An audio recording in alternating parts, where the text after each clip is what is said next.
بسم اللہ الرحمن الرحیم. السلام علیکم. راہ اسپیشل میں ہوں سلمان علی. ناظرین، میں قرآن مجید کا مطالعہ کرتا ہوں. مجھے ایک آیت سورہ توبہ کی نظر آتی ہے اور میں سوچ میں پڑ جاتا ہوں کہ اللہ تعالیٰ کیا بات بیان کرنا چاہ رہا ہے. اس آیت کا جو الفاظ ہیں وہ کچھ یوں ہیں کہ فلولا نفر من کل فرقۃ منہم طائفۃ لیتفقہوا فی الدین. اللہ تعالیٰ سوالیہ انداز میں ارشاد فرما رہا ہے کہ پھر کیوں نہ مختلف بستیوں سے لوگ نکلے جنہوں نے نکل کر لوگوں کو دین سمجھایا اور پھر سمجھانے کے بعد وہ لوگ واپس گئے اس بستیوں میں اور لوگوں کو خبردار کیا تاکہ وہ اللہ تعالیٰ کی طرف لوٹ آئے. ناظرین، آج کے پروگرام میں ہم آپ کی ملاقات ایک ایسی شخصیت سے کرانے جا رہے ہیں کہ جنہوں نے اس آیت کی مجھے تو کم از کم عملی تفسیر محسوس ہوئی، جنہوں نے قرآن مجید دین کو سمجھنا، دین کو مشن بنانا جو ہے اپنا زندگی کا مشن ٹھہرا لیا اور بس قدم بڑھایا. اور پھر اس حدیث کا مصداق کہ جس میں اللہ تعالیٰ کے پیارے نبی حضرت محمد مصطفیٰ صلی اللہ علیہ وسلم نے فرمایا کہ بندہ ایک قدم چلتا ہے تو پھر اللہ اس کے آگے 10 قدم چلتا ہے. تو ہم آپ کی ملاقات کرانے جا رہے ہیں استاد کاشف نسیم صاحب سے. السلام علیکم. وعلیکم السلام. بہت شکریہ کاشف صاحب. کاشف صاحب، میں جاننا چاہوں گا اس ادارے کے بارے میں. اذان انسٹیٹیوٹ کیا ہے، کن مقاصد کے تحت آپ نے جو اس کو قائم کیا اور کن گولز تک آپ اچیو کرنا چاہتے ہیں، اس پر بعد میں بات کریں، لیکن آپ ابتدا میں بتائیں کہ یہ کیوں آپ کو کس طرح خیال آیا. اذان انسٹیٹیوٹ ایک ایسا انیشیٹو ہے جو ہم نے آج سے 6 سال قبل 2012 میں شروع کیا. ہمارا مقصد یہ تھا کہ پاکستان کے اندر وہ لوگ جو جابس کرتے ہیں، انٹلیکچوئلز ہیں، یوتھ ہے، ان کے لیے کچھ اس قسم کا اسلامک لرننگ کا پروگرام ڈیزائن کیا جائے جو آسانی سے اٹینڈ کر سکیں. ہمارا جو ڈیزائن ہے کورسز کرنے کا، جو میتھڈالوجی ہے، وہ یہ ہے کہ ہم ویکلی کلاسز یا once a week, twice a week اس طرح نہیں کرتے، بلکہ ہم ہر 2 سے 3 مہینے میں کسی ایک سٹی کے اندر، اس وقت الحمدللہ ہم کراچی، لاہور، اسلام آباد میں ہمارے ایونٹس ہوتے ہیں، کسی ایک سٹی کے اندر ہر 2 سے 3 مہینے میں کسی ایک سنڈے کو، جو ہم پہلے سے اناؤنس کر دیتے ہیں، اس سنڈے کو ہم اسلامک ایک کورس شیڈیول کرتے ہیں، آرگنائز کرتے ہیں، جو کبھی ہاف ڈے کا ہوتا ہے، کبھی فل ڈے کا ہوتا ہے. اور سال میں ہم ایک کانفرنس آرگنائز کرتے ہیں جس کا نام ہوتا ہے journey of the hearts conference. وہ ہم کراچی میں بھی کرتے ہیں، جو ہم نے 30 ستمبر کو کراچی میں کی الحمدللہ، اب 4 نومبر کو اسلام آباد میں اور پھر 2 دسمبر کو لاہور میں انشاءاللہ. تو یہ ہمارے جو پروگرامز ہیں ان کی کورسز کی ترتیب ہے. ہمارے جو کورسز ہیں، جو فل ڈے کورسز ہوتے ہیں، اس میں اسٹوڈنٹس آتے ہیں ماشاءاللہ، وہ ان کو ایک کورس مینول ہم ڈیزائن کرتے ہیں، ان کو دیتے ہیں، جو کورس کی پوری ریکارڈنگ ہے ان کے ساتھ شیئر کرتے ہیں. اس کے بعد ان کا ایک آن لائن ایگزام ہوتا ہے، وہ آن لائن ایگزام کلیئر کرتے ہیں تو پھر ان کو دعویٰ اکیڈمی انٹرنیشنل اسلامک یونیورسٹی کی طرف سے سرٹیفکیٹ بھی ملتا ہے. اچھا کیسا ہم دیکھتے ہیں ہمارا معاشرہ، پاکستانی سوسائٹی جو ہے وہ بہت زیادہ اس میں گیپ ہے، مختلف چیلنجز ہیں. کہیں سیکولرزم کی بات کی جاتی ہے، لبرلزم، جبکہ پاکستان اسلام کے نام پہ بنا. آپ کیا سمجھتے ہیں کیا چیلنجز ہیں اور کیسے ان کو انگیز کیا جائے گا؟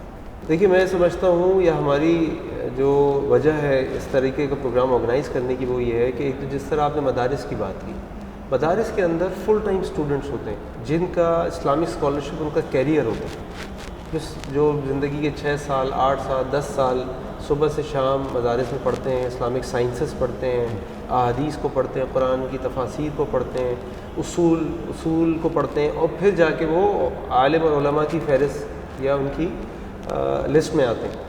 لیکن کیا ہر آدمی عالم بنے گا؟ نہیں. لیکن کیا ہر آدمی کو جو بنیادی اسلامی تعلیمات ہیں جاننا ضروری ہے؟ جی بالکل ضروری ہے. آج اگر آپ لوگوں سے سوال کریں، جی ذرا بتائیے گا نماز کے ارکان کتنے ہیں، نماز کے فرائض کتنے ہیں، روزے کے ارکان کتنے ہیں، روزے کے فرائض کتنے ہیں، ہماری اکثریت کو نہیں پتہ. بالکل. ہمارا آبجیکٹیو یہ ہے کہ ہمارے وہ مسلمان جو عالم نہیں بن رہے یا نہیں بننا چاہتے یا نہیں بن سکتے، تو ظاہری بات ہے ہر آدمی کے پاس یہ توفیق نہیں ہوتی یا یہ سہولت نہیں ہوتی کہ وہ ساری زندگی علم حاصل کرنے کے لگے، لیکن اس کو ایک اچھا مسلمان بننے کے لیے بنیادی علوم کی ضرورت ہے. تو وہ لوگ جو جابس کرتے ہیں فل ٹائم، جو لوگ جو بزنسز کرتے ہیں فل ٹائم، ان لوگوں کے لیے جو انٹلیکچوئلز ہیں، ان لوگوں کے لیے ایک ایسا اسلامک لرننگ پلیٹ فارم ہم کریٹ کیا ہم لوگوں نے، اس نیڈ کو دیکھتے ہوئے کہ ان لوگوں کے پاس لرننگ کے لیے کوئی اپرچونیٹی نہیں ہے. اگر یہ سیکھنا بھی چاہتے ہیں تو یہ روز 6 گھنٹے 8 گھنٹے نہیں دے سکتے، یہ 8 سال نہیں لگا سکتے. لیکن بطور ایک مسلمان، جیسے کہ آپ نے قرآن سورہ توبہ کی آیت نقل فرمائی، بیان فرمائی کہ ہماری ذمہ داری ہے کہ ہم ہر قسم کے مسلمان تک دین کا علم پہنچائیں. بالکل. اور اس کا جو لیول ہو اس کے مطابق پہنچائیں. تو ہمارے کورسز میں ہم اس طرح ڈیزائن کرتے ہیں کہ پوری فیملیز آتی ہیں، مرد بھی آتے ہیں، خواتین بھی آتے ہیں، بچوں کے لیے مدرس روم ہوتا ہے، ایک پوری فیملی انوائرمنٹ ہوتا ہے، پوری فیملی آ کے لرننگ کرتی ہے تاکہ جب وہ چیزیں سیکھ کے جائے تو پھر وہ اپنے گھر جا کے بھی ان چیزوں کو سیکھے. ہمارے کورسز اس طرح کے کورسز نہیں ہوتے کہ ان کو کرنے کے بعد لوگ علماء بن جائیں. ہمارے کورسز اس طریقے کے ہوتے ہیں ان کے بعد ایک اچھے مسلمان اور ایک اچھے انسان بن جائیں. اچھا ایسا آپ کو یہ خیال کیسے آیا، کب آیا؟ مطلب کہ آپ نے یہ سوچا ہوگا نا کہ یار یہ سوسائٹی میں یہ گیپ ہے، اس کو فل ہونا چاہیے. اور پھر وہی بات قرآن میں کہ اللہ تعالیٰ کہہ رہا ہے کون ہے ایسے لوگ، اللہ تو ابھارتا ہے. تو آپ کو دل میں اللہ تعالیٰ نے یہ خیال ڈالا کہ یہ کام ہے جو کہ کہیں گیپ ہے جو کہ فل ہونا چاہیے. تو یہ کچھ آپ اپنا دیکھیں یہ خیال مجھے اس لیے آیا کہ جب میں نے اس کمی کو محسوس کیا. میں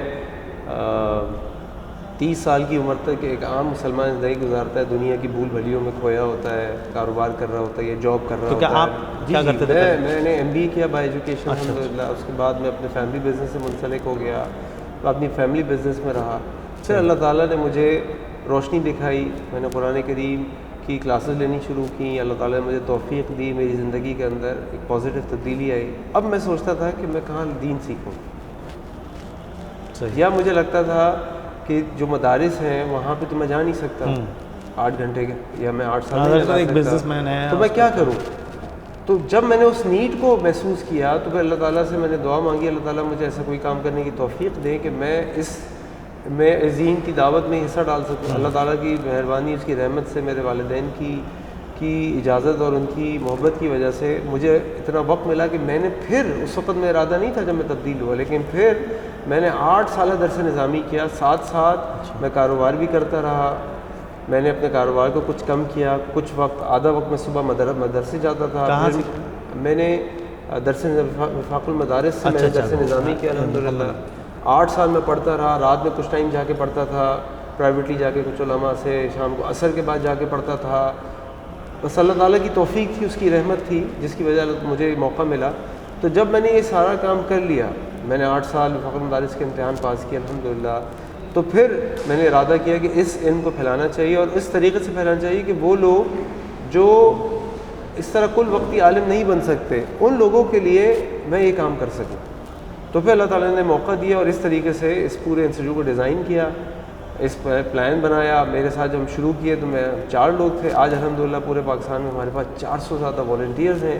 میں یہاں ہوں لیکن اس وقت میرے والنٹیئرز لاہور میں بھی کام کر رہے ہیں، اسلام آباد میں بھی کام کر رہے ہیں، کراچی میں کام کر رہے ہیں. آپ نے خود دیکھا ماشاءاللہ 100 سے زیادہ لوگ یہاں موجود تھے. ہر عمر کے لوگ موجود ہیں، یعنی اوور 60 ایئرس کے لوگ بھی موجود ہیں اور 10 ایئرس کے لوگ بھی موجود ہیں. تو اس میں آپ کا کوئی ایج گروپ وہ نہیں ہے؟ بس کیونکہ ہمارے یہاں پوری فیملی سے والنٹیئر کرتی ہیں. یعنی میں آپ کو ایسی فیملی دکھا سکتا ہوں جن کے ہسبینڈ، جن کی وائف، جن کے بچے ہمارے والنٹیئرز ہیں. تو ان کو کیا موٹیویشن ہوتی ہے؟ کیا آپ کیا فیل کرتے ہیں کہ معاشرے کا ایک عام گھرانہ خاندان ہوتا ہے، اس کو آپ جسٹ پہلے کال کرتے ہیں، بلاتے ہیں، اور پھر کیا صحیح ہے اللہ تعالیٰ کی مدد، جیسے میں نے حدیث بیان کی، بندہ ایک قدم چلتا ہے تو اللہ تعالیٰ اور کھولتا ہے. لیکن پھر بھی کچھ ایسی کیا ہوتی ہے، ظاہر سی بات ہے آپ اس میڈیم کے ذریعے بتائیں گے تو اور لوگوں تک پہنچے گا. تو وہ کیا چیز ہوتی ہے انسپریشن جو آپ لوگوں کو آمادہ کرتے ہیں کہ آپ آئیں، جڑیں؟ اپنی اس مصروف اتنی کارپوریٹ لائف والے سیکٹر سے بھی تعلق رکھتے لوگ ہیں، تجارت پیشے، نوکری پیشہ مختلف اس سے، تو ان کو کیا آپ مطلب انسپریشن دیتے ہیں یا کیا آپ موٹیویشن دیتے ہیں؟ دیکھیں سب سے پہلی چیز تو یہ ہوتی ہے کہ جب ہم نے اسٹارٹ کیا تھا تو ہمارے کورس میں 20 سے 25 لوگ تھے. آج الحمدللہ جب ہم کورس کراتے ہیں تو ہمارے کورسز میں 600 سے زیادہ بھی لوگ ہوتے ہیں. ہمارے کورسز، ہماری کانفرنسز پہلے سے فلی بک ہو جاتی ہیں ماشاءاللہ. اس کی وجہ یہ ہے کہ جو لوگ ہمارے ساتھ کورسز کرتے ہیں وہ پھر اپنے ساتھ اور لوگوں کو لے کر آتے ہیں. نمبر 1. نمبر 2، ہم اپنے کورسز کو خاص طور پہ انٹریکٹیو بناتے ہیں. اس کے اندر سٹوریز، اس کے اندر کوشچن آنسر سیشنز، اس کے اندر ایکٹیویٹیز، یہ ساری چیزیں ایک بار آ جائے پھر وہ خود ہی اس کا مارکیٹ کا ہو بن جائے. ہم بالکل اس کو ماڈرن ٹیچنگ ٹیکنیکس جو ہیں، ہمارے جو انسٹرکٹرز ہیں وہ ہائیلی ٹرینڈ اور کوالیفائڈ ہیں، بہت انٹریکٹیو انٹرنیشنل لیول اسپیکرز ہیں. تو ہم ان کو بڑی تھورو یعنی ڈیلیجنس کے بعد ان کو سلیکٹ کرتے ہیں اور پھر ان کو اپنے انسٹرکٹرز پینل کے اوپر لے کر آتے ہیں. جن لوگ اپنی کانفرنسز میں ہم بلاتے ہیں وہ اپنے ایریا میں اپنی فیلڈ میں ایکسپرٹ ہوتے ہیں.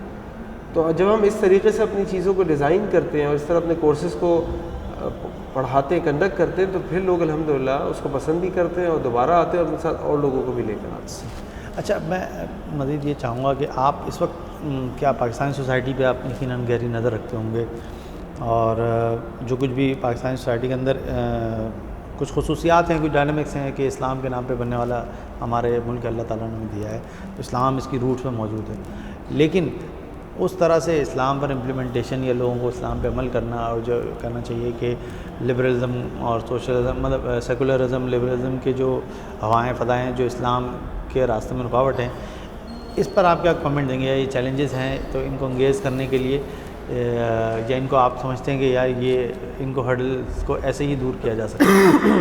دیکھیں جی، ہر قسم کے حالات، ہر قسم کے معاملات، ہر قسم کی پریشانیوں کو اگر آپ نے حل کرنا ہے نا، تو آپ کو قرآن اور نبی کریم صلی اللہ علیہ وسلم کی سیرت کو اسٹڈی کرنا پڑے گا۔ نبی کریم صلی اللہ علیہ وسلم کی سیرت کو اگر آپ اسٹڈی کریں تو آپ دیکھیں گے کہ جب اللہ کے نبی صلی اللہ علیہ وسلم کو اللہ تعالیٰ نے مکہ میں نبوت دی تو مکہ کے کیا حالات تھے؟ چوری عام تھی، جوا عام تھا، سود عام تھا، شراب عام تھی، زنا عام تھا، اللہ کے سب سے بڑے گھر خانہ کعبہ اور اندر اور باہر 360 سے زیادہ بت تھے۔ لیکن ان ساری برائیوں کے باوجود مجھے بتائیے کہ سب سے پہلی وحی کس چیز کے بارے میں نازل ہوئی؟ پڑھنے کے بارے میں، علم کے بارے میں نازل ہوئی۔ علم ان ساری چیزوں کا حل ہے۔ اس علم کے ذریعے سے لوگ اچھائی برائی کی تمیز سیکھتے ہیں، صحیح، اس علم کے ذریعے سے لوگ سنت اور بدعت کا فرق سمجھتے ہیں، اس علم کے ذریعے سے لوگ توحید اور شرک کے درمیان فرق کرنے قابل ہوتے ہیں۔ اگر یہ علم نہ ہو، یعنی یہ ہم جس کمرے میں بیٹھے ہیں آپ اس کو بالکل لائٹ بند کر دیں تو میں تو ٹکرے مارتا رہوں گا، مجھے راستہ ہی نہیں ملے گا۔ لیکن صرف ایک اگر آپ دیا بھی جلا دیں، چھوٹا سا موم بتی، جو آج کے اس ٹیکنالوجی کے دور میں ایک موم بتی بھی جلا دیں تو مجھے باہر نکلنے کا راستہ نظر آ جائے گا، میں اور روشنی کی طرف بڑھ جاؤں گا۔ صحیح، یہ علم ہے جو انسان کو ان گمراہیوں سے نکال کر ہدایت کے نور میں لا سکتا ہے۔ ہم اس مشن پہ لگیں، ہم سمجھتے ہیں کہ محبت سے، رسپیکٹ سے آپ علم پھیلائیں۔ جیسے آپ موجود تھے، میں نے سب سے پہلی بات یہ کی کہ ہمارا ادارے کی جو بیس ہے وہ ٹالرنس ہے۔ ہم یہ کہتے ہیں کہ we agree to disagree with respect. اگر میری ٹیم ممبر کو بھی میری کسی بات سے اختلاف ہوتا ہے تو کوئی بات نہیں، لیکن یہ ہم نے طے کر لیا کہ we agree to disagree and work together. تو اگر آپ، اور دین محبت سے پھیلتا ہے، اللہ کے نبی صلی اللہ علیہ وسلم نے محبت سے دین پھیلایا۔ آپ اپنے اخلاق سے لوگوں کو مسلمان کیا، اپنے اخلاق سے لوگوں کے دل جیتے، اور اس طرح کی بے شمار باتیں جو میں آپ کو بتا سکتا ہوں، لیکن ظاہری بات ہے اس وقت کم ہے، لیکن بنیاد یہ ہے کہ علم ایک ایسی چیز ہے جو اگر صحیح معنی میں قرآن و سنت کے علم لوگوں کو دیا جائے اور محبت سے دیا جائے تو یقیناً لوگ اس کو سنیں گے بھی اور اس خوشبو کی طرف آئیں گے بھی۔ قاضی صاحب، کیا آپ اذان انسٹیٹیوٹ کو آپ آگے کہاں دیکھتے ہیں کہ 10 سال بعد آپ کیا سمجھتے ہیں کہاں کھڑا ہوگا، اور کیا گولز ہیں آپ کے جو آپ اچیو کرنے کا آپ خواب رکھتے ہیں یا دیکھتے ہیں؟ ہمارا مشن یہ ہے کہ ہم پاکستان کے جتنے بڑے شہر ہیں وہاں پہ ہمارے اسی طرح ہر 2 سے 3 مہینے میں پروگرام کنڈکٹ ہو۔ ہم ڈھونڈتے رہتے ہیں کہ ہمیں ایسے انسٹرکٹرز ملے کہ جو لوگوں کے ساتھ انٹریکٹ کرنے والے ہوں، جو لوگوں کے ساتھ گھلنے ملنے والے ہوں، جو لوگوں کے ساتھ ہنسی مذاق کرنے والے ہوں، تاکہ لوگ محبت کریں ان کے ساتھ، صحیح، ان کے قریب ہوں، ان سے انسپائر ہوں۔ تو ہمارا مشن یہ ہے کہ ہم اگلے 5 سے 10 سال کے اندر کم از کم بھی پاکستان کے کم از کم 15 شہروں کے اندر ہمارے کورسز ہو رہے ہیں۔ اس وقت ہمارے پاس 5 انسٹرکٹرز ہیں۔ ہماری کوشش یہ ہے کہ اس وقت ہمارے پاس تقریباً 15 سے 20 انسٹرکٹرز بھی موجود ہوں اور وہ مختلف شہروں میں جا کے اپنے کورسز کرا رہے ہیں۔ اچھا قاضی صاحب، یہ جو آپ جو کورسز کراتے ہیں اس میں فیس بھی ہوتی ہے، اس کے فائنینشیلز آپ کیسے وہ کرتے ہیں؟ جو کورسز کا آپ کا ایک پلان ہے اس کو آپ کیسے، یعنی اس کے فائنینشیلز کیا لوگ فیسز سے کرتے ہیں یا ڈونیشنز وغیرہ بھی ہوتی ہیں؟ ہم اپنے کورسز کی فیس رکھتے ہیں، کیونکہ ہم فیس رکھتے ہیں 2-3 وجوہات کی بنا پہ۔ ایک وجہ یہ ہے کہ ہم چاہتے ہیں کہ ہمارا جو انسٹیٹیوٹ ہے وہ سیلف سسٹینیبل ہو، صحیح، ہمیں لوگوں کے آگے نہ جانا پڑے۔ آج اگر کوئی شخص ہم سے کہتا ہے کہ جی میں آپ کو اتنے پیسے دیتا ہوں فری کرائیں، کل اگر وہ شخص چلا جائے یا اس کا ارادہ بدل جائے تو کیا ہم کام بند کر دیں؟ نہیں، ہم کہتے ہیں کہ جی آپ اگر کوئی ہمیں کنٹریبیوٹ کرنا چاہتے ہیں آپ کنٹریبیوٹ کر لیں، لیکن ہم فیس اس لیے ایک وجہ سے لیتے ہیں کہ یہ سیلف سسٹینیبل ہو، یہ لوگوں کی زکوٰۃ و صدقات پہ ڈپینڈنٹ نہ ہو، بلکہ میرے جانے کے بعد بھی سسٹم چلتا رہے۔ نمبر 1۔ نمبر 2، ہم یہ چاہتے ہیں کہ لوگ دنیاوی تعلیمات کے لیے اتنے پیسے خرچ کرتے ہیں۔ آپ کے سامنے آج پورے پاکستان میں اسکولوں کی فیس کے اوپر کیسز چل رہے ہیں، 20,000 30,000 40,000 مہینے کی فیس لی جاتی ہے، جبکہ یہ وہ علم ہے ایک مسلمان کی حیثیت سے، دین کا علم وہ علم ہے جو سب سے بہترین علم ہے، اس کے بغیر مسلمان ہو ہی نہیں سکتا۔ اللہ کے نبی سے فرمایا خیرکم من تعلم القرآن وعلمہ، تم میں سے بہترین لوگ ہیں جو قرآن سیکھتے دنیا کا بہترین علم ہم سیکھنے نکلے، اور اس کے لیے ہم فری میں آئیں۔ تو آج تو آپ کو پتہ ہے نا، فری کی کوئی چیز ہوتی ہے اس کی وقت نہیں ہوتی، اس کی ویلیو نہیں کرتے لوگ۔ تو جب وہ پیسے بھی خرچ کرتے ہیں تو وہ بہت سیریس ہو کے آتے ہیں، اور ظاہری بات ہے آپ نے پورا دن بندے کو پڑھانا ہے، اس کے لیے اس کی سیریسنس چاہیے، اس کی ڈیڈیکیشن چاہیے۔ اگر آپ ایسے آئیں گے کوئی آ رہا ہوگا کوئی جا رہا ہوگا، ماحول ہی نہیں بنتا۔ تو ہم چاہتے ہیں کہ بھلے کم لوگ آئیں، 50 لوگ آئیں، اللہ کا فضل ہے، اللہ بہت سارے لوگوں کو بھیج دیتے ہیں، لیکن اگر 50 لوگ بھی آئیں تو جم کے بیٹھیں، سیریسنس کے ساتھ بیٹھیں اور پیشن کے ساتھ بیٹھیں، تاکہ پڑھانے والے کو بھی مزہ آئے کہ میرے طالب علم پڑھ رہے ہیں اور پڑھنے والے کو بھی سیکھنے کا اچھی طرح موقع ملے. تو اس سے ہمیں 2-3 قسم کے فوائد حاصل ہوتے ہیں، اس میں ہم فیس رکھتے ہیں. بہت شکریہ کاشف صاحب آپ کی اس گفتگو کا، جو کہ یقیناً اس میں بہت سارے خیر کے پہلو تھے جو پوشیدہ تھے، جو لوگوں تک دین کو سمجھنے اور جاننے کے لیے راہیں کھولنے کا باعث بنے گے. ناظرین، آپ نے گفتگو سنی اور آپ نے دیکھا کہ کاشف صاحب نے جس طرح سے بتایا کہ وہ دین کو لوگوں تک پہنچانے کے لیے اپنی پوری زندگی لگا چکے ہیں، اور 30 سال کی عمر کے بعد جب انہیں احساس ہوا کہ اس دین کو سمجھنا ضروری ہے تو انہوں نے اپنے 8 سال درس نظامی کے ذریعے پورا اس کا علم حاصل کرنے، اور آج وہ سرگردہ ہیں ان لوگوں، ان دلوں کو، ان قلوب کو دین سے جوڑنے کے لیے کہ جو فی الحال دین سے دور ہیں، اور خواہش یہ ہے کہ لوگ اچھے مسلمان بن کر اس معاشرے کا حصہ بنیں. اور ہم بھی یہی چاہیں گے کہ اس میں جو خیر ہے اس میں ہمارا حصہ بھی شامل ہو. اور اس گفتگو میں جو آپ نے سنی، یقیناً اس میں بہت سارے ایسے پہلو تھے کہ جن سے ہم بھی اپنی زندگی کو سنوارنے کی راہیں متعین کر سکتے ہیں. اگلے پروگرام تک کے لیے اجازت دیجیے. اللہ حافظ.